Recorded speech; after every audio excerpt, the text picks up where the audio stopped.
Assalamualaikum warahmatullahi wabarakatuh. Perkenalkan, saya Ridho Pratama, mahasiswa semester 3A Fakultas Hukum Universitas Widya Kencana. Di sini saya akan mereview materi pertemuan ke-10 Hukum Pidana Lanjutan dan dosen pengampu Ibu Profesor Dr. Hajah Heni Nuraini SHMH dan Pak Dr. MRendi Ridayandi SHMH. 4 yaitu pengulangan tindak pidana atau residip. Residip yaitu seorang yang melakukan tindak pidana dan telah dijatuhi hukuman pidana dengan suatu putusan atau vonis dari hakim yang telah mempunyai kekuatan hukum tetap, kemudian melakukan lagi suatu tindak pidana. Residip dibagi menjadi umum dan khusus. Residip umum yaitu semua pengulangan terhadap jenis tindak pidana apapun yang dilakukan dalam waktu kapan saja. Pengulangan merupakan alasan pemberatan, jadi tidak disyaratkan jenis tindak pidana yang dilakukan maupun tenggang waktu pengulangan. Dan demikian tidak dikenal daluarsa. Residip atau pengulangan jenis umum ini tidak dikenal dalam KUHP. Yang kedua, residip khusus. Tidak semua jenis pengulangan merupakan alasan pemberatan. Pemberatan pidana hanya dikenakan terhadap pengulangan yang dilakukan terhadap jenis tindak pidana tertentu dan dilakukan dalam tenggang waktu tertentu. Jenis residip inilah yang dikenal KUHP.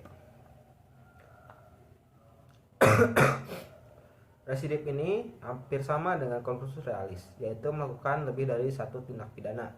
Perbedaannya adalah dalam residip telah ada putusan atau vonis hakim yang mempunyai kekuatan hukum yang tetap yang berupa pemidanaan terhadap tindak pidana sebelumnya. Sedangkan dalam konkursus belum ada putusan atau vonis dari hakim.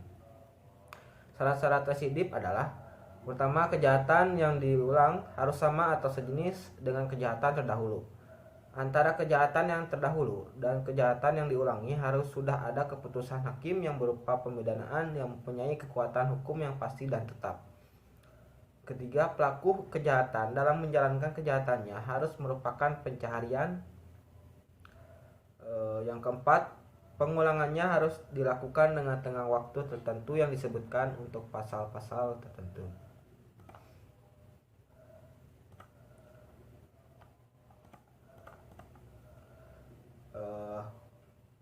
Adapun syarat-syaratnya adalah: yang pertama, kejahatan yang diulangi harus termasuk dalam satu kelompok jenis dengan kejahatan yang pertama terdahulu.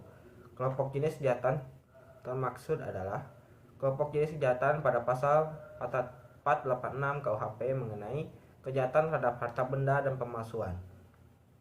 Kedua, kelompok jenis kejahatan pasal 487 KUHP mengenai kejahatan terhadap orang. Yang ketiga, kelompok jenis kejahatan dalam pasal 488 KUHP mengenai kejahatan penghinaan dan berhubungan dengan penerbitan percetakan. Mungkin cukup sekian review materi dari saya. Mohon maaf jika ada kesalahan kata. Wabillahi taufiq wal hidayah. Wassalamualaikum warahmatullahi wabarakatuh.